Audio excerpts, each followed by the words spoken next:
Hey guys, what's up? It is week 305 if I'm not mistaken. I have a handful of reviews for you. I got the big 1981 deal where I asked you guys' top 10 of 1981 and I had a bunch of contributors and I added up everything and got a top 10 or top whatever for you guys to read off some statistics. But I mean, it's no surprise it's what the most popular horror films in 1981 are. But let's hop into the reviews. The first up is from On Earth Classics, and this is a strange one. I did not know much about this film, and this is Grand Tour, aka Timescape, I believe is the alternate name, and it stars Jeff Daniels. Jeff Daniels is a solid actor. He's always done a great job. Escanaba in the Moonlight, Dumb and Dumber, Arachnophobia. I believe Jeff Daniels is in Arachnophobia. It's been years. But Jeff Daniels, really solid actor. And this is from 1991. I'd not really heard much about this film. It's not necessarily a horror film, so a lot of people may be like, that's kind of a strange release from On Earth, but, you know, Severin put out Overboard, and I mean, this does have more of a horror sci-fi tinge than some of the other stuff that's been put out by genre companies. But hey, cool. Anyways, yeah, this film follows the story of Jeff Daniels, who decides to buy this old kind of rundown hotel, this old kind of house. He's turning it into a hotel, and he lives there with his daughter. The mother has passed away under tragic circumstances. Throughout the movie, we get glimpses of what happened until we finally get the major reveal. Very odd and very crazy, kind of like the scene in Beetlejuice where the couple go off the bridge, but just times 10 and even more depressing, I guess, because it's not a dark comedy. But anyways, there's dark comedy elements in the film, though. So what happens is this strange group of people decide that they want to stay at his hotel, even though it's not fixed up. He kind of denies them at first, but then kind of caves in. They're all bizarre. They act almost like aliens. A few familiar faces in there, including, I believe, the doctor from The Guyver is what I recognized him from. Not the cameo by Jeffrey Combs. There's another doctor who's with him. That doctor is in here, and these people are very bizarre and very strange. The guy who drove them there doesn't know much about them on the bus, so Jeff Daniels immediately becomes kind of suspicious of them. Meanwhile, he moved back to his hometown, or a town that he used to live in with his wife, and the father-in-law there is giving him some trouble. And there starts to be some custody disputes over the daughter, which kind of drive Jeff Daniels over the edge in a lot of ways. So, yeah, it is a time-traveling film, and I don't want to spoil too much, but it's really interesting where it goes. And what's really good about this film is it captures the small-town feel really well. The characters are well-established. The town looks really nice. And it is not completely like... I would say it does have a sweet quality to it, but it's a little bit more hard-edged than a lot of the other family-oriented movies. You know, it's not complete, family cheeriness. There's some depression to it, some moments that are pretty sad. All around, it's a good film. It's a solid film. And it reminds me of something like the Mothman Prophecies. Is that kind of a weird thing to say? I know, but that's kind of in line in a lot of ways that it fits. But yeah, I did enjoy this. And Daniels is, like I said, a great actor, and he gets to act in kind of a couple different times, if that makes any sense. And we have some Back to the Future stuff going on in here. But yeah, this is a really solid film. The special features are Timescape title sequence, obviously the alternative name, Lost to Time, Cannes promo, production skills, poster mock-up, and artwork gallery, and trailers. So yeah, this is region locked. It's PG-13. That's kind of, is it the first PG-13 movie released by On Earth? I think it might be. But this is the Grand Tour. I know that they had the Old Man movie, which is not PG. I don't know what it's rated, but it's too bizarre. But yeah, this is a good film. I think that people that aren't too typically into On Earth films would enjoy this one. You know, they put out Rock and Rule too, so they do put out some things that aren't necessarily like the straight horror, gore, extreme stuff. They have a whole line of different things. So yeah, check out Grand Tour. Okay, the next up is Baby Oopsie 2 Murder Dolls. That's right, the sequel to Baby Oopsie, which came out in 2021. Now, that if anybody doesn't know, Full Moon's kind of moved their operations to Cleveland, and for a long time, you guys know, it was run by Charles Band. He had Wizard Video, Empire Pictures, and then Full Moon throughout the 90s and our late 80s, and there was like video store staples. Now, the video stores kind of went away, you know, the budget's kind of pulled back in the early 2000s, and then, you know, lately, he's been making a lot of direct, like, I guess, streaming service movies, very, very cheap stuff. But he's having a lot of other like directors kind of step in. These ones are done by William Butler. William Butler, was an actor in a slew of horror films in the 80s and 90s. Ghoulies 2, Texas Chainsaw 3, Friday 7, just a bunch of these kind of movies. He directed other films like Ginger Dead Man. He wrote Ginger Dead Man, I believe, and wrote the Return of the Living Dead 4 and 5. Supposedly, those movies seem like a mess. I don't know what's going on with those. But then, he's been working on films forever. He works at Full Moon, and 2021 he directed Baby Oopsie. And a lot of the newer Full Moon movies are super cheap, but for some reason I find them just a little bit easier to watch than the early 2000s output. I did not really care for a lot of horror films from that time frame, American horror films, but I think that these ones are actually kind of fun. They're cheap, they're short, they're self-aware, they're goofy, and Baby Oopsie was that. The sequel is about an hour long. It's 56 minutes long, and it feels kind of like they did the Trauma or the Trauma kind of deal, where they took Return of the Nukem High and they had so much footage they made 2 movies, kept shooting and shooting and shooting, and it's like maybe this should have been 1 movie. Who knows? Return to Nukem High, whatever. But so essentially, and Toxic Avenger 2 and 3 as well. But what we have here is a continuation of the story. It feels like all 3 of these were shot like back to back, and they moved their operations to Cleveland. There's this giant house that they have, which is pretty cool. Kind of semi-local for me, not too far off. I'm waiting to see if like actors I know pop up in some of these Full Moon movies in a bit. But regardless. The first one was about this doll like influencer. She made dolls. She talked about dolls that got like made this evil doll that started killing all the people that hated on her. Baby Oopsie, you guys remember from the Demonic Toys films, Demonic Toys and Doll Man vs. Demonic Toys, and probably Puppet Master vs. Demonic Toys. And then I think there was a Demonic Toys 2, which I never saw. So essentially, she creates Baby Oopsie and brings Baby Oopsie back, and she starts killing all the enemies and stuff. And she's kind of like now she's being haunted by her like mother-in-law, who's calling her an idiot and telling her to do the right thing. But her and Ray Ray, her neighbor, who is this kind of strange character, have like formed almost like a mother-father relationship with Baby Oopsie, and everything's going as it probably would. Baby Oopsie killing whoever. Characters from the first ones are popping up, getting picked off here and there. But a police officer starts to look into the thing, and she kind of goes and talks to a priest as well to try to fix everything. She kind of wants out of it, and while Ray Ray's kind of diving headfirst into more of the demonic shit. There's also a company outside Asian company, I think Chinese company, that wants more dolls created. So yeah, boom, it's a Charles Band movie. You got to have more dolls. You got to have more than Baby Oopsie. So they create this clown character and a cowboy character. So there we go. So there's 3 times the dolls. I wouldn't say 3 times the murder. It's fun. It's cheap. It's kind of very easy to watch. Very short. The characters are fairly well established. I mean, they're 2-dimensional, but I enjoyed them. I laughed a lot. And you know what? I'm going to be honest. The acting in these is better than a lot of the acting from the early 2000s horror films. Those really low-budget early 2000s films where it seemed like they just hired, like a lot of companies would just hire like these supermodels who only did commercials, toothbrush commercials. Now this one has like people that, seem like they want to act, and they're doing a pretty good job. They're funny, and even if, sometimes they, they're just being goofy and doing gross things is kind of like their MO to be the comedic kind of deal here. But you know what? For what it is, it works. There's a feature on here, Bringing Up Baby, which kind of like it's like all 3 of the movies kind of mixed in, does a story. It's like 40 minutes, and then Full Moon trailers. So it's directed by William Butler, and for what it is, I'd like to know the budgets on these, what they're doing for these and the budgets, because that would be kind of interesting. But that's Baby Oopsie 2, Murder Dolls. I think you can watch the full thing on YouTube, or you can buy the Blu-ray. Okay, now we're moving into the finale of the Baby Oopsie trilogy. That's right, this is a trilogy. And this is Baby Oopsie 3, Burn Baby Burn. Yes, again, all 3 of the dolls are back in this one, and now it's kind of like a continuation of that story, and all the things, the seeds that were planted are coming to fruition here. It's 47 minutes long, 46. So these movies might have been chopped a little bit, and you could have had one longer film. It is what it is. But essentially what you have here is the priest coming in, the cop coming in, a boyfriend looking for a previous victim, all this kind of stuff coming to a head while they're talking about trying to raise the toy master. In the last movie, the dolls wanted doll hell, and you got a kind of glimpse through this like this old book where they're showing all these other dolls, like, the Jack in the Box and the teddy bear and some other characters like Dr. Death from the Puppet Master Retro. So you got all these glimpses at possibly all these other characters that could invade this world. So it's kind of creating this like extended doll toy toy universe, which is cool because I mean these characters have kind of crossed paths before. Some of them have, so I kind of like that. But and in the ending, it's kind of a big kind of deal here. And there's a really funny reveal about the character from China who's trying to pick up the doll. It's really funny. I thought that worked really well.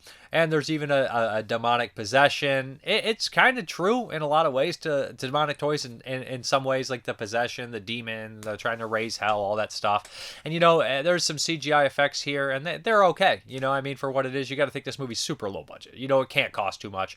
But for the most part, again, it's very much like the second one. If you like the second one, you like the third one. In fact, all three of these movies will make an easy triple bill, because what is it going to be, like 3 hours and 20 minutes for all three of them? You can't really beat that. I mean, I imagine the first one's only an hour too, so you got like two hours and 40 minutes, and that's kind of like an extra long baby Oopsie movie. But anyways, it's enjoyable. The characters are goofy. They're full of one-liners, of course. You got to have a cowboy. What's a cowboy going to say? Of course, all the kind of typical cowboy lines that a cowboy character puppet would say. It's there. It's going to be there. So anyways, Baby Oopsie 3, Burn Baby Burn. These are better than I expected. I'm not going to lie. All three of these have been more entertaining than expected. In the world of 4-hour movies that take themselves deadly serious, which I love sometimes, it's kind of nice to watch a 45-minute silly movie that's just like you're in and out before you even know if it was good or bad. There we go. And again, the same special features here, bringing up Baby and original trailer full and trailers as well. So, yeah, there you go. Okay, the next up is from the Lukas Moodysson collection, and this bad boy here, and this one is gonna be A Hole in My Heart. This box set's massive. It has like 10 movies, so we're doing one every week, and this is the thin case that comes in there. And yeah, this was, again, this director keeps surprising me. Like, I had seen Show Me Love before, but this one, I wasn't too familiar with his other work. And this is 2004 here. And yeah, this is completely different. This is by far the grossest film he ever did. I'll say that. Because like we said, we had Show Me Love, which is like a cute kind of coming of age, like lesbian love story. Then we had Together, which is like this family drama about all these characters intermingling and stuff like that. Then we went Lila Forever, which was about this Russian a girl who was forced into prostitution. Is really depressing and just bleak. And this one is really kind of, I guess you'd say, like, just really do it yourself, kind of cheap, like almost disturbing, like a lot of the kind of style of movies that were being made at the time. And it feels, I don't want to say this, like August Underground, right? And that's not. But what we have here is basically 4 people living in this apartment, and we have a father, a son, a friend, and a girlfriend of the friend. And the father and the friend basically are having sex with this girl. They're doing porno films, and basically the son is lost a hand at a young age. The mother, maybe he was born like that actually, and the mother's not in the picture anymore. So all these characters have these kind of weird outlook on life and these weird kind of look into everything. And it's shot very cheap, very digital, and it's very done in a very experimental kind of strange way. Like you'll have interviews with characters almost like it's the real world, and they'll be talking about things, and sometimes reality will kind of blur where you're like, did that actually happen? What is this in the character's head? Is this what the character wants to say to this character? And they'll be holding pictures of themselves as a kid and talking about these things, and I hate them. So, and like you see that with these inner monologues, you'll see how they perform and how they act amongst each other, and all of that kind of comes out. There's a gross, after all, like the kind of weird sex and the weird surgery scenes and stuff like that they're flashing to, which is disturbing and gross. The most gross to me is the food fight. There's this extensive food fight where they kind of buy all this food to celebrate, and they get really drunk and they start throwing up and throwing food on each other. And to me, that's like the grossest thing you can do. It really always bothers me in movies, and it's plentiful here. It's pretty rough stuff, pretty nasty stuff, but hey, it is what it is. And there's lots of stuff to be said. The character, the son, he's always kind of being semi-poetic, and he's introverted, so he's always kind of coming up with these things and saying these kind of weird, like, style, like poems, I guess you'd almost say, and how he interprets the world's completely different. So there's a lot going on in this movie. It's disturbing. It's the most disturbing of the bunch, and I'm just kind of curious where his next films go, because his films have all been completely different. I guess Together and Show Me Love have the most similarities, and that felt like a natural progression. But as we go on, his films seem to get darker and darker and more twisted.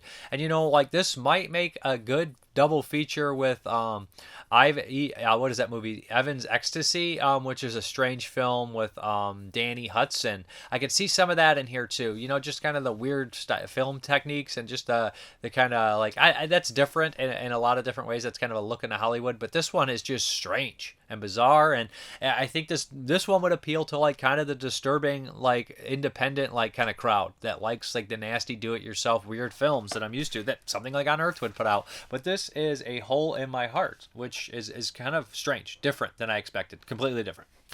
Okay, we have another one here. This one is from Severn Films, and this is Attack Force Z. This was originally released in the States by Umbrella, but that was kind of like when they were doing like a kind of a soft kind of like release in the United States. Now they are with like the Vinegar Syndrome partner label, but this is Attack Force Z from Severn Films. This is a new release, of course, and the special features on here, the Z-Men debriefed, interviews with executive producer John McKellen and actors John Waters and Chris Hayward. I've reviewed this a long time ago. That stuff looks like extended stuff from Not Quite Hollywood is most likely probably what it's from, which is a in-depth Australian documentary. This stars, of course, Mel Gibson. Very early role for Mel Gibson. Very early role for the Kiwi, Sam Neill. Also has John Philip Law in here, which are familiar faces. And essentially, this is a war movie. And this is a kind of a strange film. This is basically about a special forces team that was supposedly a true team, of course. And they were kind of like really like the tough guy, diehard kind of special mission stuff. And they're sent to this island off the coast of, the like I believe, what is it? It's Chinese area, not an island necessarily. I think it is an island off the Chinese area, and Japan's, invading these islands. And a plane has gone down, and this group of guys, led by Gibson, are out there to find the plane, the Constance plane, and try to bring it back at all cost, no matter what cost. So essentially, what happens is they're on this kind of small village, and they need the help of the people. And the war, as Mel Gibson says, has come to your island. I won't say that the Japanese are your enemies or we're your friends, but you have to pick a side, and that's kind of what happens here. And also the other major characters are a father and a daughter who are struggling with this whole kind of thing, and the daughter starts a relationship with John Philip Law and all that kind of stuff here. The acting's really solid. Mel Gibson is good. He's athletic. He's a good leader. He has a good, presence about him. It's fucking Mel Gibson, even though it's early. Sam Neill's always great. I don't think Sam Neill's ever done a poor job in a film, war film, horror film, drama. He's always great. He's an amazing actor, from The Possession to In the Mouth of Madness to Jurassic Park, Event Horizon. Sam Neill is the man. And then we also have, of course, like I said, John Philip Law, who's more of like an action kind of style guy in this, very straight-faced. But you know what about Attack Force Z? The action's really solid. It's not typically a war film you get to see in this kind of, by the Australians don't make too many of these kind of war films about World War II and this kind of style. And you don't see that much against the Japanese in the style and the island hopping kind of battles, which is unique and cool. And it's also a special missions thing, a Dirty Dozen Man on a mission movie, but taken pretty seriously. And it's dark. Characters bite it. Characters die for sure. And I rewatching this, I didn't remember exactly how it unfolded, but it is kind of feeling like a semi anti-war movie, but the soundtrack is kind of almost like that kind of hurrah, hurrah. So it's kind of like almost, I wouldn't say mixed messages. And I believe from the special features, they wanted to dive into more of that anti-war kind of style. But no, all in all, it's a solid movie. It's a good film. I liked all the characters. I like all the stuff that happens in the movie. I think most people would enjoy this one. It's a good, solid war film. And, a lot of the Australian movies, I would say this, I don't connect to every Australian movie like I should. There's a lot of good ones out there like Wake and Fright and Turkey Shoot. All those ones I really like. And Patrick. But not everything I connect with. This one I do enjoy. And a second time watch, I think I enjoyed it a little bit more than the first time. And I love the father. He's using throwing knives and all that kind of shit. But, yeah. Good baddies too, as well, and some dark stuff, but good film. All right, next up is a 2023 release, and I actually got a chance to see this in theaters. And this is directed by it's an actress, Elizabeth Banks, I believe, and this is Cocaine Bear. Yeah, and me, you're like, Dave, don't you hate those kind of movies? I hate the movies that don't try. And if I feel like a movie doesn't try, I start to hate it.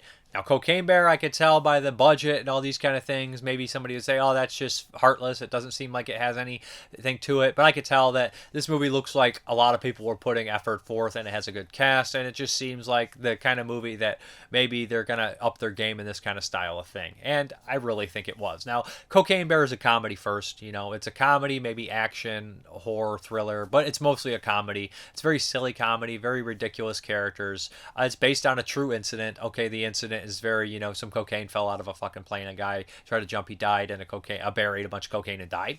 That's pretty much it. But this time they're like, well, what if it didn't die? So it's 1985. There's a cocaine dealer. He's throwing the plane. The plane's going down. He ditches the cocaine. He jumps out. He hits his head. He dies. The cocaine gets spread over kind of this national like forest or whatever, nature preserve, whatever it is. And of course, Ice Cube's kid is in this. He is a drug dealer, and he has to get the main drug dealer's son to help him, who's going through a loss. His girlfriend died, so he's miserable. He's not watching his kid. Ray Liotta's his dad, the big drug dealer guy, and he's watching the kid. It's really funny stuff there. And those two got to go try to find the cocaine in the forest. Meanwhile, a young girl has kind of taken the day off school, ran away from school, and took her friend. They're going to go paint waterfalls in the forest. You have some rangers that are working there, as well as a cop who realizes that there's going to be some people looking for the drugs in this forest. So they all end up in the forest. They all run into the cocaine bear who found the drugs before anyone else. Ray Liotta shows up. Yes, and the mother goes looking for her kid. Who's the mother? Carrie Russell. You know what? The acting's really fun in this movie. All the characters are well established. They're quirky. They're weird. They're bizarre. They have funny lines. They do funny things. They do ridiculous things. There's a group of like kids, like these kids that are kind of like these low-level criminals that are in the forest that are always causing problems and stuff like that. The doo-wop boy, whatever they are, but they're absolutely ridiculous. They're so silly and weird looking and just bizarre how they act, and they're hilarious. So all the characters in here I loved, and they have a great run-in with Ice Cube in here. Ice Cube's kid. I don't remember his name. Sorry about that. I didn't see what was it? Straight Outta Compton. But I didn't know how I didn't see him in any movies. But he's amazing in this. I loved him. His comic delivery is great. He's really solid. I thought he was amazing. In fact, all the comic timing in here I thought was amazing. Ray Liotta, R.I.P. Amazing actor. But all the stuff that happens in here is great. There is an ambulance scene that is wonderful. I thought it was intense and hilarious, and all the beats hit and the music cues and everything. It's just a really fun movie. This is vastly entertaining, and I'm used to seeing, those kind of cold, dark horror movies in theaters. Watching Cocaine Bear in theaters was really fun. It was fun to laugh. I cracked up a lot, especially one of the bully characters becomes more of a focus point, and he's just really funny how he talks and how he delivers his lines and everything. He reminds me of a couple people I know in real life. But anyways, Cocaine Bear is a blast. Now, it's not going to be for everybody, I think that the humor works. I think that the special effects work for what they are. There's some CGI, but there's some good gore as well. Just Cocaine Bear is a lot of fun. I think most people who like these kind of thing will really dig it. I have no complaints about it. Ice Cube stole the show for me, I think, and kind of like the punk kids. The little kids are really great too. Henry is very funny. The little girl and the little boy Henry, they both have a lot of good one-liners. But yeah, it's gory too. So it's just a fun, kind of weird, bizarre film. Would highly recommend this one if it's up your alley. If it sounds like something you'd dig. Okay, now this one here is from 1977. It's directed by Ken Wiederhorn, who also directed Eyes of a Stranger and Return of the Living Dead Part 2, which I have covered on here. And this is Shockwaves. And for years, people always said this is the best of the Nazi zombie movies. It's right on the cover before Dead Snow came out. And I loved Dead Snow when it came out. But you know what? Rewatching this, I always thought when I was a kid I saw this movie, it was a PG. I was like always very excited about the zombies, the Nazi zombies coming out of the water. I remember seeing the trailer. I thought the imagery was really great. But rewatching this, now, sorry Dead Snow, I think that Shockwaves is still the best Nazi zombie movie. Maybe Dead Snow too. I don't know. I have to rewatch all those. But this time it really connected with me. I always liked it, or had a fondness for it. I had appreciation for it, I should say. But this time popping it in, having the electronic musical score, the kind of weird synthesizer stuff, I was like, this works really well. Opening up with a narration by Brooke Adams, who is really kind of an underrated scream queen when you think about it. Brooke Adams is in Unborn, The Dead Zone, Invasion of the Body Snatchers 78, and Shockwaves. She's had a good career, and she's always really good. She's got a great, unique look about her. Always enjoyed how she looked, her acting performances. Forgot she was in this. She's really great. And this is a Florida-based horror film, again. So basically here, like, Brooke Adams, of course, is in this, and I just was impressed with the opening narration. It reminded me of Messiah of Evil, how the character, one character kind of survives, and they're on the boat, and they say, I don't know how I got here. And it creates this haunting tone. Well, the one I talked about recently was the house that... And the Screaming starts with is the Amicus movie. It starts with that narration, which I love. If you have a female survivor talking about what ordeal happened to her, and she's in shambles, and she's like, it was the scariest time I've ever been. I couldn't believe, and my life would never be the same. And like, that's just like I eat that shit up. I love it. I know it spoils it. There's one survivor or something like that, but it just, I eat it up. It just sets the mood. It's like Lovecraftian to me. I love it. I love it in Messiah of Evil. I love it in Shockwaves. I liked it in that and The Screaming Starts. So also this movie has Peter Cushing. How can you go wrong with Peter Cushing as an ex-Nazi, the Nazi bastard? And it has John Carradine. And you know what I'm gonna say? I love both those guys. John Carradine does excellent in this movie. He is a captain of a boat, and he's basically doing this charter boat. Him, and there's a young crew member, and there's a cook, and then they have 4 people on the boat, or 5. I think it's 4 people on the boat.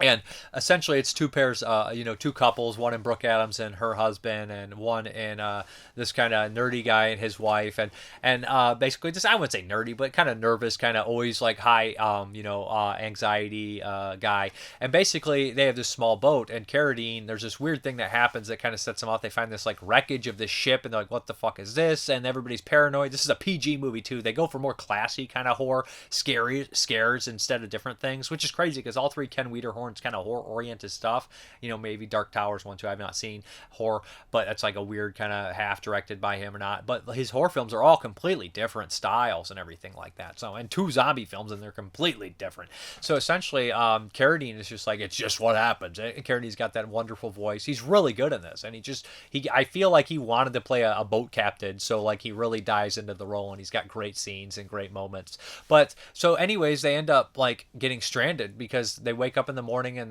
they hit like a reef, or they hit that boat underneath, and they're stranded there. They can't get the boat moving, so they wake up in the morning and Carradine's gone.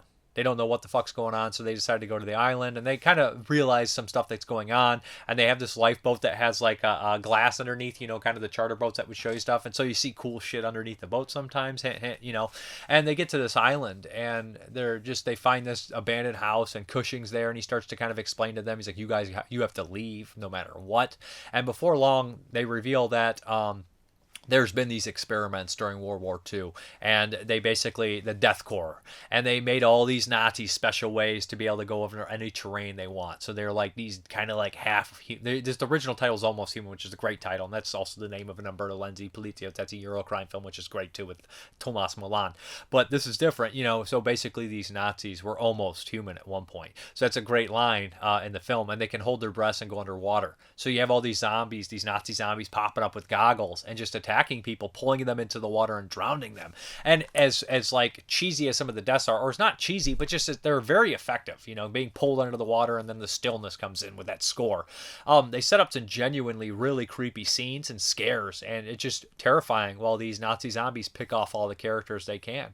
A great movie, a great little horror film that I think it's scary. It's genuinely scary, over gory, over sleazy, over cheesy, and everything works, The cover here would suggest that it's a little bit more sleazy than one would expect. These bikini girls on here, and I remember the cover always drew my attention to it, and I think I rented it as a kid, and it was just a little too dull for me at age like 7 or 8, and I came back to it as like a 17, 18-year-old, and I enjoyed it, and this time coming back to it as a 36-year-old, I really loved it. So I mean, your taste do develop and change and everything like that, but great, scary, it's not wrong. As far as the special features are concerned, we have audio commentary with Ken Wiederhorn, makeup designer Alan Ormsby, who I love. Alan Ormsby, of course, worked on all the Bob Clark stuff, and filmmaker Fred Olen Ray, Florida filmmaker himself.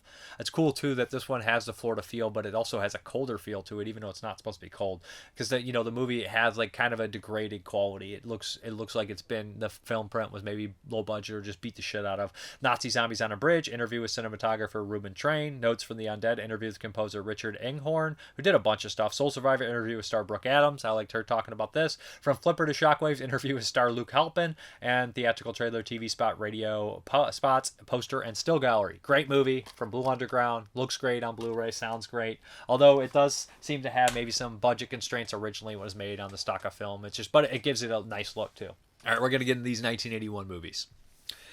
The first up is another Ken Wiederhorn movie. That's right, from 1981, and this is Eyes of a Stranger. Now, this is kind of a unique film. It's again shot in Florida, Miami area, and originally this was supposed to be more of a straight-up thriller when it was written, and then like with 80 coming out and stuff, it's supposed to be released in 80, but we have like big hits like Friday the 13th and kind of more of that slasher-oriented stuff. Terror Train, Prom Night in 81 was huge, and they did some reshoots for this, called in Tom Savini. Tom Savini's doing amazing special effects on here, but they're a little less than you would expect, but they're there. So you have Savini in here doing effects, and it became more of a slasher film. It added this element of sleaze, and I don't know if the sleaze was always there, but this movie has that layer of 1981 sleaze and trashy quality about it. But it's also a really well-made thriller in the vein of Rear Window. It's very much a Rear Window, right? But it's different. It's not exactly I spotted something and I'm starting to think that there's a murderer, but it is that fact that I seen this guy do weird shit in this apartment complex that I'm at. He's across the way, and I'm starting to suspect him. But it becomes this guy is actually a little bit more dangerous than that. He's not just Raymond Burr who did one thing, and the killer in here is based off Raymond Burr. It's not like a spoiler who it is. But the killer is more of a Nicholas Worth type, from Don't Answer the Phone, that he goes out and he kills and kills and kills, and it's something that he's doing. But yeah, this one is really solid. The lead in here, I can't think of what she was from Love Boat. Lauren Tines. She's an actress I don't know. I didn't watch Love Boat. I know what it is. But this is a film debut or early role from Jennifer Jason Leigh. She's like 18 in here. And Jennifer Jason Leigh plays somebody who suffers, she's a deaf and mute, and she suffers because of trauma, and she's the younger sister of our lead character here. Our lead character is a newscaster, so when she starts figuring out these women have been murdered and killed and like in her area, she starts to hyper focus on it. When she starts to figure out that this person may be in her apartment complex, she starts to double down on it. And then some of the stuff in here reminds me of the First Deadly Sin with Frank Sinatra and small role by Joe Spinell in that, where he's going in the apartment and looking around and shit. Or Too Scared to Scream, which is from '85 with who is that actor? Ian McShane. But this one I feel is kind of like Rear Window. We've seen the horror movie kind of take the Rear Window story many of times, from Fright Night, Abominable, Disturbia. All these movies have that Rear Window quality, right? I saw something fucking weird and I shouldn't have seen it, and now it's going to drive me crazy. There's a great Tales from the Crypt episode like that too, where the girl sees something and she loses her voice and she ends up in the insane asylum and the doctor is the killer. Oh, I spoiled that Tales from the Crypt episode. But hey, that one's really good. But it's a typical kind of story here. But what I enjoyed about it is the kills are disturbing. In the very opening, there's a good kill where the boyfriend's head is lopped in a fish tank, and I immediately thought He Knows You're Alone from the previous year, 80. And like the characters are killed. There's like it's a violent rapist, and the killer is super creepy. He's super bizarre. He's got a great look about him, and he's got this demeanor with the glasses, and he seems like a salaryman or something, like a business guy, and he's just kind of mundane in a lot of ways, but he's also the killer. And there's good cat and mouse when the character, the newscaster figures out who the killer is and starts to fuck with him. It's not quite as good as Raymond Burr in Rear Window. That's an amazing performance, but he's good. He's really good. Everybody's really good in this, and Jennifer Jason Leigh is Ma, and like she's always great. But that scene at the end when she has to kind of face off is just disturbing. Like there's a lot of things that this place goes that I didn't expect. It goes to places I didn't really expect it to get as sleazy or as dirty. And there's a commentary by Amanda Reyes on here, film critic Justin Kurzweil and film historian Amanda Reyes, and they do a fucking amazing job. That commentary is great. Amanda Reyes knows everything about TV horror and TV movies, and she talks all about this kind of stuff. And both of them kind of are huge slasher fans, it seems, and they talk a lot about the career and how Amanda Reyes really goes to bat for this movie and says this movie's doing a little bit more than a lot of people would guess. It's not necessarily your cheap kind of run-of-the-mill garbage slasher film.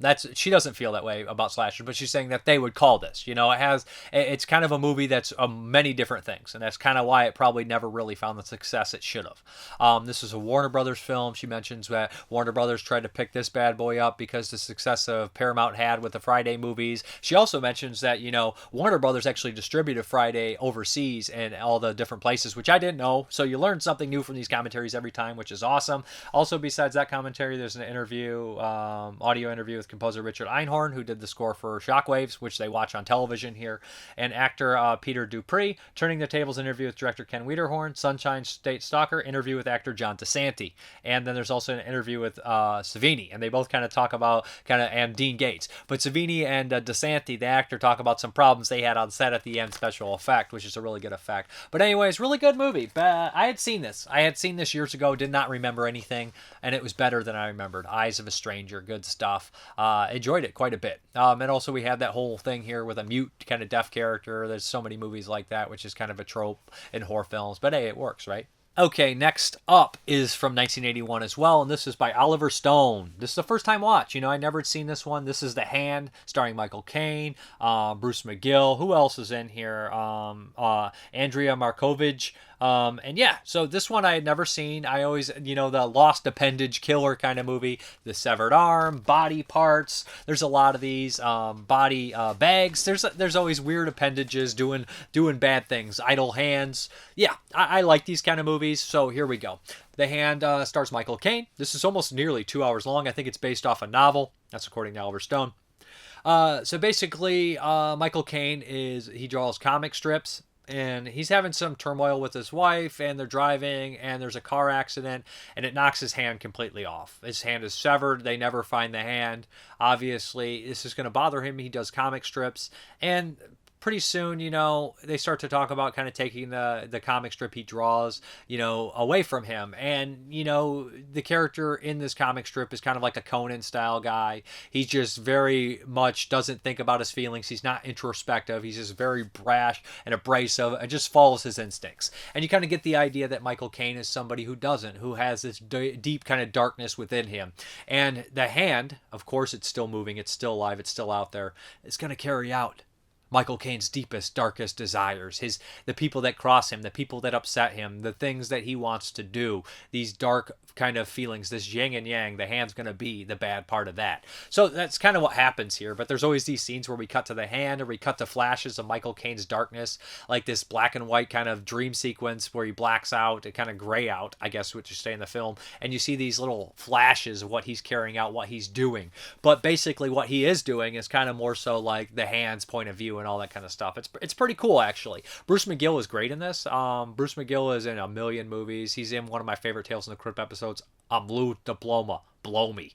He's also in, Cliffhanger, Animal House. He's in a million big movies too. Michael Caine's a fantastic actor. He's always great. And, he did a horror movie the year before in The Island. He's doing The Hand. And, he's no stranger to horror films. The guy's done 190 fucking movies. He's almost 100 years old. So, in fact, and by the time this comes out, it'll be Michael Caine's birthday, I think, probably March 14th or something like that. Happy birthday, Michael Caine. Happy 90th, or he'll be 100? 90th birthday? I don't know. He's old, man. He's old.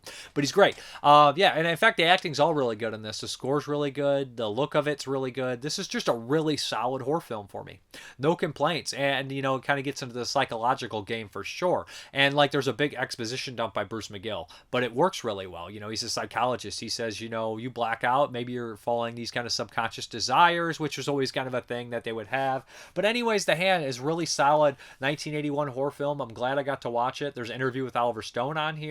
Producer Edward Pressman, and actors Andrea Markovich, Annie McEnroe, and Bruce McGill. Audio commentary with Oliver Stone as well. So this originally came in the Twisted Tears box set. Remember the 6 films from Warner Brothers? That also, I'm looking at it right now, had Dr. Giggles, Someone's Watching Over Me, From Beyond the Grave, Deadly Friend, and Eyes of a Stranger. So that's crazy that a bunch of these have all been re-released on Blu-ray. I think all of them have been Scream Factory, except from Beyond the Grave, which is a Warner archive. Dr. Giggles is getting a reissue this month, I believe, and there was an old Blu-ray, but it's long out of print. So you could finally, retire that box set, because all of them have gotten reissues. I'll probably upgrade my Dr. Giggles Blu-ray when that comes out. I haven't seen Dr. Giggles in years. But anyways, Warner Brothers had some cool films from 81. This is also a Warner, as well as Eyes of a Stranger, which I think was a pickup. But anyways, this feels like a really solid movie. It's Oliver Stone's second film after Seizure. Oliver Stone would go on to do so many great films in The Platoon and Natural Born Killers, Born on the 4th of July. He's done a lot of films, okay? U-Turn. Oliver Stone's a very busy man. It's nice to see an interview with Oliver Stone on here. Maybe he didn't get to talk about this too much, but he talks a little bit about his career and how he got started. Bruce McGill talks about that exposition dump. He says, if you could make an exposition dump entertaining or good, then you're doing a great job. And he even mentions bringing up, you got to do that with everything, though, telling a ghost story to kids. So, it is what it is. But Bruce McGill's a great actor. He's always great. Michael Caine is great. And this is a good film. And also, hell, how could I mention The Island from 1980 and not mention fucking Dressed to Kill, which is more in line of a character that he plays in The Hand. So, love Michael Caine in this. It's a great film. Good stuff. Okay, next up from 1981 is The Queen of Black Magic, which was remade or sequelized kind of a couple years ago, maybe a year ago. And this is an Indonesian flick. I never got to see the original. They put 79 on here, but I think it was released in 81. Maybe it was made in 79. But I had never actually got to see The Queen of Black Magic until now. This is a first-time watch. Mondo Macabro, great company. So there is an HD print of this floating around. You can watch it on Shudder, and you can find other sources sources. I don't know if there's a Blu-ray overseas or not. But yeah, I've seen a handful of Indonesian films. There's a lot of these kind of revenge movies. I've seen a couple for 1970, 1980, these kind of, South Asian films. But anyways, I really enjoyed this one. This one's great. And I like the new ones too. I love Satan's Slaves and all that kind of stuff. I've eaten right up. I've been following in Gore, all that stuff I loved. And the remake of Queen of Black Magic is great too. So that's kind of South Asian. I believe it's South Asian films. I've really kind of enjoyed the kind of run on these. And Queen of Black Magic was really nice to see the beginning, the first one of these. Not first one of these, but first one of that. So essentially what we have here is this woman who, she basically is in love with this guy. This guy sleeps with her and then leaves her. This guy is getting married. He's kind of a two-timing kind of piece of shit. Nobody, he has respect in the village, but a lot of the women, obviously, people do not care for him. So this girl is devastated by it. She's heartbroken because he's going to marry, I think, this noble kind of woman who's like the daughter of like a chief of the village. And basically what happens is the wife becomes cursed with something. Something is completely wrong. All these strange things, they're haunted, start happening. This guy is ungodly upset about it. He blames the woman that he did wrong for cursing him. So him and the villagers go to her house. They beat her. They throw her down a hill and leave her for dead. They burn down her house with her mother in it. All sorts of awful things. And kind of like a lot of these kind of revenge films, she's found like an avenged or what is it? She's basically found by this guy. This kind of magic kind of carrying out guy, and he nurses her back to health, and he tells her all these things, and he teaches her the magic, and he says, well, if they're telling you you're a witch or you're practicing black magic, why not do it? So basically she starts to practice, and she becomes the queen of black magic. Now what she starts to do is she starts to pick off all the villagers that did her wrong, and in crazy ways. They're drowning, their heads are exploding, they're getting sick, all sorts of weird, wild ways that I really enjoyed, almost a supernatural slasher kind of sense. But maybe she's being led around, and this is what happens when a new character comes into town, and he's a religious man, and they start to hit it off because he doesn't know her identity. She starts to fall in love and all these kind of things, but it's going to come to a head, of course, because this guy who's like teaching her the magic doesn't like this guy, and there's also ulterior motives and all these reveals that are going to happen. But I really enjoyed this. The special effects are great. The plot is pretty solid, good stuff. Enjoyed the Queen of Black Magic quite a bit. I'm glad. I wish Mondo would put this on Blu-ray. I would definitely upgrade. But anyways, this is a great film from 1981. Really cool flavor for 1981 to add all these different elements. Like I said, we have a South Korean one earlier that I covered. Hong Kong already I've covered. I believe I've covered some Italian, some American slashers. There's a slew of different stuff. It's not just 1981. It's not just slasher films. There's crazy supernatural movies going all over the place, all over the world, and we're going to cover a bunch of them. But The Queen of Black Magic, great film. Good stuff. Good place to start, too, on the Indonesian horror movies if you haven't seen many. Next up is, I believe, an Egyptian-American co-production, and I always, for years, thought this bad boy was an Italian film because it has a lot of the similarities to an Italian film, and this is 1981, Dawn of the Mummy. Now, this movie's never really had a great release. I think there is uncut versions floating, but it's in full screen, I believe. I think there's a UK release. I think this one might have made the video nasties, if I'm not mistaken. I can't remember, but Dawn of the Mummy. So I don't know if I've ever saw the full movie. This is like one that I always would put on, and I never can complete it. I have a bootleg sitting here. No need to get out the bootleg. There's no point. It's just a boot. I mean, why buy boots? Unless there's absolutely no other way for you to see it, or you just want the quality. I understand why to a certain point to have the hard format copy, but if you can have the same print online, I mean, come on. So basically, Dawn of the Mummy. It's an Egyptian-American co-production, and it's kind of typical in a lot of ways, but it does feel like a really cheapy Italian movie, more of like a late 80s Italian movie than an early 80s Italian movie, because in 81 they were banging.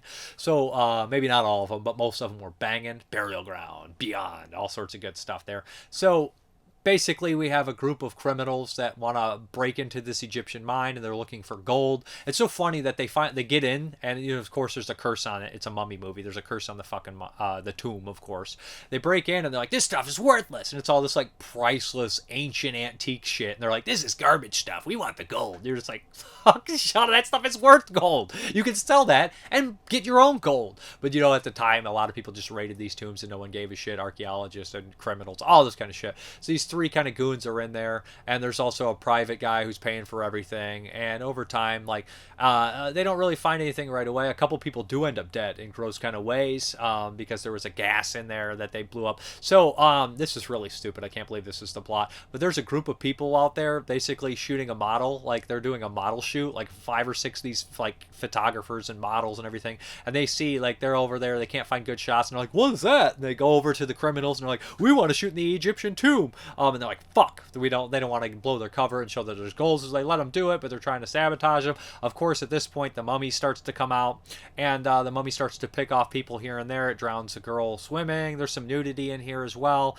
There's some nasty gore actually, but the prints always look like shit, so it's really hard to tell how good gory it actually is and how effective and well shot the movie is as well.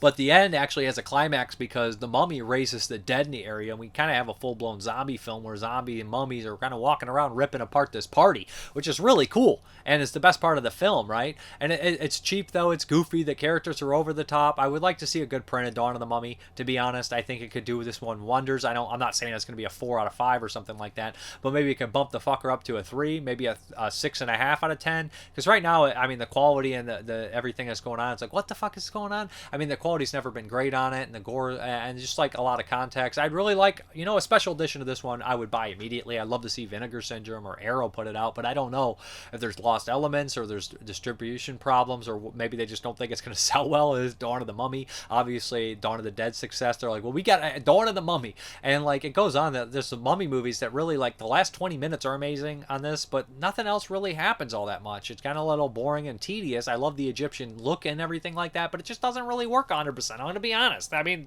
mummy movies are hard to do. I think mummy movies have the most duds per subgenre. I mean, I love Mummy's Revenge with Paul Naschy, and the classic mummy movies. They're okay. Even one of the original Mummer Hammy is pretty cool. But some of the other sequels to those aren't very good either. But I don't like the second one. I like Mummy's Shroud. So it's like a mixed bag, right? And I remember watching all the classic Universals as a kid. Mummies are a mixed bag, baby. More fun than a barrel of mummies. Isn't that the Creep Show tagline? But anyways, I think mummies are great in small doses. Waxwork, Monster Squad, but a whole mummy movie, that's a whole lot of mummy. Yeah, Dawn of the Mummy. Okay, next up is the Patreon pick, and I can't remember who picked this. This feels like a John Wilhelm, but I'm not 100%. This is Martial Law. This is a Vinegar Syndrome release. This actually has both. I watched the first one in here, and this has got Chad McQueen and Cynthia Rothrock. Who else is in here? David fucking Carradine, of course, is in this movie. And it's got the kid, the guy, the boxer from, that's right, that's my boxer from Friday 13th Part 8. Jason Takes Manhattan, the one who tries to box Jason. He's terrible in this movie. He's not in the same movie as everyone else. Like, he's like, he's like, I'm doing the worst impression of the bad guy from RoboCop. The guy who's like, she was sweet, Joe Cox or whatever. He's doing the worst impression of him, but times 10. He's not in the same movie. So basically what we have here, at the very beginning of this movie, I laughed for like 5 minutes. Like, there's a group of like, bank robbers who are basically just stuntmen. You could tell their build and the way they're standing and the way they're acting. There's like, and basically they're robbing this bank, and they're like, what do you guys want? And the chief's like, they want 2 pizzas. And like, enter Chad McQueen, right? Steve McQueen's son. He's an action star. Isn't he in the Fred Olen Ray with the baby, the killer mutant telekinetic baby thing? He's in a handful of like low rent movies, and he's not bad. He's not a bad actor, really, to be honest. You think. But he walks in and he's like 35 in it, and he's like, what's up, guys? And they're like, send in the kid. Like, they're sending in, like, he's like he gets there and he's delivering the pizza, and he's like, what do you want, kid? Send in the kid. And he's like, it's fucking Chad McQueen. In no world was Chad McQueen ever a kid. He's like, looks like he just drank like a 12-pack and then showed up. But he ends up going in there, and it's exactly what it's going to be. Like Seventh Curse. Remember the opening of Seventh Curse where they're like, the criminals like, we want to send in a reporter, but it's really just cops and they whoop ass. That's what happens here. And it's a very, very obvious thing to do. We've seen it in a million movies, right? So basically, Chad McQueen goes in, he whoops ass, he whoops these criminals' ass, and he leaves. And of course, it's fun, entertaining scene. Chad McQueen is a cop. Cynthia Rothrock is a cop as well, kind of like they're dating, but they also want to be partners. They end up partners undercover on this thing. David Carradine is an evil crime boss. There's a couple other familiar faces in here as well.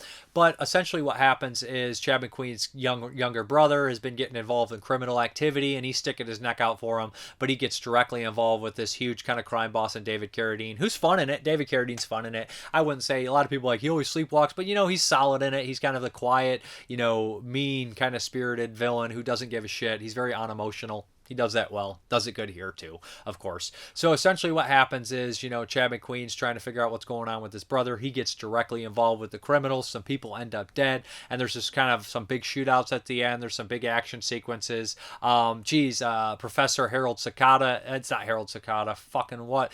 Cicada. Harold Cicada is Odd Job. What the fuck is the professor from Running Man's name? Professor, I can't think of his name. I always forget his name. But, he's in The Running Man. He plays Sub-Zero. He's in this. He's got a fun role. He's also in Darkman. He plays like a henchman to this other guy. But David Carradine is a guy who steals cars for people and sells them. And there's a big like action set piece at the end of the movie. Chad McQueen, you know what? As far as I could tell, the martial arts weren't bad from him. I thought they were pretty decent. Cynthia Rothrock gets to whoop some ass. That's pretty fun. Doesn't get to fight David Carradine, which is unfortunate. But it looks good. It sounds good. I enjoyed this movie. It's fun. It's fun 90s action crap in the best kind of way. It's like one of those ones you rent and you watch like 5 or 6 of these in a day, and all of a sudden you're like practicing martial arts in your room and you're wanting to do a kumite. But as far as the special features are concerned, we have Declaring Martial Law, the birth of the female action star, featurette focused on martial law with director Steve Cohen, actor Cynthia Rothrock, and stunt coordinator Jeff Pruitt. Under the Law, how a hit became a franchise, a featurette focused on martial law undercover with producer Steve Cohen, actor Cynthia Rothrock, and fight choreographer Jeff Pruitt. Silent outtake scenes for martial law. So yeah, that's what we got here. Anyways, it's just fun. Like, read the back of it. Martial law. Sean Thompson, Chad McQueen is a tough-as-nails martial arts master, L.A. street cop with an appropriate nickname of Martial Law. After a body is discovered bearing telltale signs of Dimmock or death touch, Sean and his female partner Billy Blake, Cynthia Rock, will take on a case which soon leads to the ruthless crime lord Dalton Rhodes, David Carradine, whose kung fu fighting band of thugs is preparing to unleash bloody mayhem on the city. All the while, unknown to Sean, his younger brother Michael has become one of Dalton's henchmen. Oh shit. It's entertaining. It's exactly what you expect it to be, but you've seen much worse and you've enjoyed much worse than this. It looked good, it sounded good, entertaining, very fun, good baddies, a lot of stunt guys acting in here, I imagine. But anyways, that's Martial Law. All right, let's get these questions, comments, concerns. Travis Linscomb. Hey Dave, I love that you're going to go through the years on your own. I think you do it so thoroughly and put the history into perspective in a unique way, so it's definitely a strength of your channel. I'm wondering, are you going to do the one they draw in 22 shots next? Will there be going through the year they draw at the same time as 81? I don't know. I'm thinking I probably will. I don't know how hardcore I'll go. It's like the 2000s, which is my least favorite time. Depends the year. But I'll be going through at the same time, which would be crazy, which will not be pleasant for me probably. Christopher Muller, Bubba didn't do nothing. Remember watching that on TV in my childhood. Good movie, Mrparka, respect. He's talking Dark Knight of Scarecrow, classic movie. Film Wolf, hey Dave, Death Promise, what a gem. The guys just screaming as they fight in corporate boardroom. That one guy was great with a mustache. So good. Fulci pulls a trifecta in 1981 with The Black Cat, The Beyond, and House by the Cemetery. Lindsay drops Cannibal Ferox, and Peter Bark is unleashed within Burial Ground. A great year for Italian horror. The Burning is my favorite standalone slasher. Sackhead Jason Rocks and Friday the 13th Part 2. The Funhouse, Evil Dead, The Howling. All fantastic. Milo169. Great to hear that you continue your deep dive in 81. Does that mean we get some more of those horror 1981 discussion videos? I love the ones you did for 1980. I have to admit that he gives his top 10 list, which I'm not going to read everyone's top 10 list. I got the master list here that everybody's combination of what they have. I have to admit that I've never seen Possession, but I feel that I could definitely make my it could definitely make my list. Yeah, there's going to definitely be 1981 discussions. There'll be Troy Haworth will be back, Art Ediger, Bruce Holchek.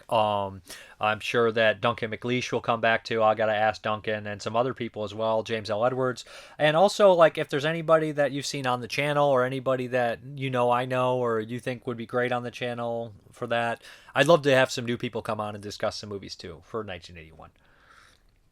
And then Kentuckinator, we may not have great made-for-TV movies like Dark Knight of the Scarecrow or Salem's Lot, but now we get to enjoy made-for-Tubi movies. Like, what was those like bad like Freddy ripoff ones I saw recently on there? They look hilarious. Nick Moore, happy that you are giving us some homework again, sir. Working keeps us honest. Also, 81 is an excellent year for horror, and like a fine wine, 80s horror gets better with age. Wouldn't you agree? Basically, I'm only listing his movies because he gave little things after each. So, American Werewolf in London, he's in order here at 1 down to 10. Howl at the Moon, All You Will, this one's numero uno. The Evil Dead, join us, loving this gem. Ghost Story, Fred Astaire is a horror movie, enough said. Possession, a mad trip I love taking again and again. And you know where I'm going with this. The Funhouse, definitely by Tobe Hooper. Mr. Spielberg had nothing to do with this one, right? The Burning, watching this taught me not to set fire to creepy camp counselors. How about you, Dave? He was a handyman. Don't set fire to nobody. Halloween 2, not the best is never-ending franchise, but far from the worst. 8, Road Games, exploitation at its finest, doesn't love Jamie Lee Curtis not fighting Michael Myers. And who doesn't, I guess he's saying. Hell Night, 2 scuzzy psychos for the price of 1. Spoiler. Final Exam, yeah, I've seen Hell Night a few times. But Final Exam, not least, but the last on my list. Fun memories of watching this one on a beat-up old TV set. Questions. What's your favorite World War II horror film? That's a good one. I really don't have one off the top of my head. Like, I thought, but I just don't know. Like, it would have to be one of the Nazi zombie movies. Like, I guess Dead Snow count? Does Dead Snow 2 count? Or Shockwaves? I mean, there's Nazi zombies in there, but does it count? I know there's got to be one that I really love that I just can't put my finger on, so maybe I'll have to get back to you. Which monster fits the World War II era the best? Vampires, werewolves, something else? Operation Werewolf is an actual Second World War II battle plan, apparently. You could do anything. I mean, World War II is a huge fucking war. You could have a vampire in the background picking off people. You could have a group of werewolves that are Nazis that kill that hunt Jews. You could do anything. You could have a zombie outbreak on the World War II. World War II is such a broad, crazy part of history that any monster would be great. You could make a Frankenstein's army. You could make a Frankenstein monster in World War II with the body parts. Like Reanimator they were in war, and that's how in the original book, you get a glimpse of that in Brad Reanimator. So during war, you can have any monster anywhere. It's such an awful place that it breeds horror. It breeds monsters. I found one of your old reviews for Evolution featuring James Duvall. I actually enjoyed this low-budget title, Zombie Shocker. It seems you did too. Yeah, I did then. It's been a long time. Till next week, I hope they make another decent zombie movie soon. You can't watch Dawn of the Dead on repeat for all time, right? Or can you, sir? You can. And you should. Horseball, man, I had no idea about the Korean remake. Def will check it out. Great stuff as always, man. Thank you, Horseball. Check out his channel, by the way. Great guy. Uzi Suicide 666. Dave, you always do the best work with the highest passion for cinema. Thank you. Martin VP, thanks for another great episode. Thank you. Hudson, R.I.P. Tom Sizemore forever trying to save Private Ryan. MyTube, love the 1981 idea. A couple 1981 Asian flicks that might not pop up but are certainly worth seeing are Corpse Mania, Uncut Shaw Brothers on F'd Up movies for free. Good print. I have the DVD myself. It's a whodunit about a killer necrophilic attacking woman at a brothel. Sounds like Shaw. It is by the director Boxer Soman and Hex. The other is a Korean horror movie called Suddenly in the Dark. It's free on Tubi. Both are mid-6s on Internet Movie Database. Thank you for the information. I think I've done Suddenly in the Dark on here. 1981. So many good films. I would rate them all differently depending on the day I made the list. My lowest rated for this year was Frankenstein's Island. Thanks for your time. Great content as always. The best in movie history. The best year in movie history, in no particular order. 1, Nightmare on a Damaged Brain, and I only mentioned this one. He says they filmed part of the movie 15 minutes from where I live, and at the time, Merritt Island, Florida. Plenty of mango farms. Ken Coakley, I want to give a RIP to Lance Kerwin, who co-starred in Salem's Lot. He passed away in late January at the age of 61. I just found out yesterday that he made me think about other genre actors or crew members don't get any publicity when they pass. RIP. It was disappointing to find out because I was hoping to see him in a show. Anyways, RIP Lance Kerwin. Thanks for the memorable performance in Salem's Lot. Tim Hayes, is the 88 films Blu-ray of Nightmares in a Damaged Brain region locked? I heard it is, but often most 88 films Blu-rays aren't. I believe that one is. I'm not 100%, but I think it's listed as being region locked. And also Tim Hayes goes on, Dark Knight of the Scarecrow is a fun made-for-TV horror film. I still haven't watched Nightmare 1981, but guessing it might be getting a new release soon since Vinegar Syndrome just released Romano Scalvini's other film Dog Tags on Blu-ray. That sounds like a good sign. Massacre Video is originally going to release both films as a double feature. Blu-ray. I'd rather have Nightmares and Damaged Brain on a disc of its own. Melissa Sue Anderson was more of a TV actress. She was known more for TV's Little House on the Prairie, but she married a TV show writer, and I think they both moved to Canada. Mrparka. Don't think she acts anymore since she raised a family, but I remember she came out of retirement to promote an Anchor Bay DVD release. She was great in this one made-for-TV horror film called Midnight Offerings in 1981, playing a teenage girl who was a witch who battled this other teenage witch in high school. I have that on my master list to watch, so I will watch it for anyone. Melissa played an evil one, while this other actress played the good one. I remember it was shown on the USA Network in the late 80s, early 90s on Sunday night afternoon years after it premiered on ABC. It looks like she also was in Shaft. Okay, cool, 73. So here I made the master list of everybody who contributed to the 1981 top 10, and then I added, so your number 1 got 10 points, your number 10 got 1 point, added that all up, and then I made a list of all the movies in order of how many points, and then I made a list of what movies appeared on list. Does that make sense? Like, so if a movie appeared on 25 list or whatever, it's number 1, and then 23 list would be 2. So here we go. I had 29 contributors. I want to thank all of them: Ken Coakley, Milo169, Nick Mua, Dada DeBasser. This is also, I asked on Facebook: Uzi Suicide 666, Hudson My2, Martine VP, Salvador Funkenstein, Corey Waters, Zachary Puccinelli, Bill Rodriguez, Jonathan Edward Smith, Ian Erza, Jeremy R., Lee Russell, Rebecca Reinhart, Kayla Lockridge, John Soloway, Ben Wasden, Tim Walker, David Luton, Belinda McKay, Jay Ranella, Matthew Cantor, Eric Whiting, Peter England, Mark Stranano, and A. He's listed as A. So here's basically the points list. I'm going to go in order. So basically we had 51 different movies appeared on a total of 29 lists. So obviously there's a lot of movies from 1981 that aren't going to be represented. But number 1, to no surprise, with 178 points is The Evil Dead. Then basically number 2 is The Beyond with 152 points. Then 3, we have American Werewolf in London with 147 points. And then 4, 140 points, Friday the 13th Part 2. Then 5, 137 points, My Bloody Valentine. Then we have a huge drop-off here. 6, 89 points, Halloween 2. 7, 75 points, Howling. 8, 72 points, The Burning. 9, 48 points, Possession. 10, 47 points, Dead and Buried. 11, 44, Scanners. 12, 43, The Prowler. 13, 40, House by the Cemetery. 14, 37, Funhouse. 15, 35, Just Before Dawn. 16, 34, Happy Birthday to Me. 17, 27 points, Butcher Baker Nightmare Maker. 18, 24, Wolfen. 19, 24, there's a tie, Dark Knight of the Scarecrow. 20, 19, Ghost Story. 21, 18, Miss 45. 22, 18, Cannibal Ferox. 23, 12, The Pit. 24, 11, Nightmare and Damaged Brain. 25, 11, Evil Speak. 26, 10 points, Graduation Day. 27, 10 points, Omen 3. 28, 9 points, Madman. That's 28, Madman, at 9 points. 29, tied, 9 points, Hell Night. 30, 9 points, Eyes of a Stranger. 31, 8 points, Final Exam. We'll go down here again. 8 points, Bloody Birthday. 7 points, Road Game. 7 points, Monster Club. 7 points, Burial Ground. 6 points, Black Cat. 5 points, Piranha. 5 points, Heavy Metal. 4 points, Student Bodies. 4 points, Escape from New York. 4 points, Deadly Blessing. 4 points, Boogans. 3 points, Fear No Evil. 3 points, Demonoid. And then we're at 45 here. 3 points, Blowout. 46, 2 points, Nesting. 2 points, Galaxy of Terror. 2 points, Allison's Birthday. And then we have 3 1-pointers for the 49, 50, and 51. Last Shark, Hospital Massacre, and Ghost Keeper. So yeah, the number of lists basically out of the 51 movies. So again, this is kind of very similar to the other list. So 24 is... Sorry, I need a drink of coffee. So number 1 on 24 list is Evil Dead, if we go by what appeared on the most list. Then we have a 3-way tie. Friday the 13th, Beyond, and American Werewolf in London all appeared on 21 list.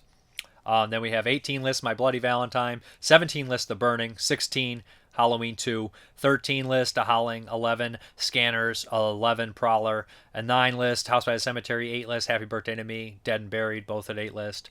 And 7 list are Possession, Funhouse, Butcher Baker Nightmare Maker.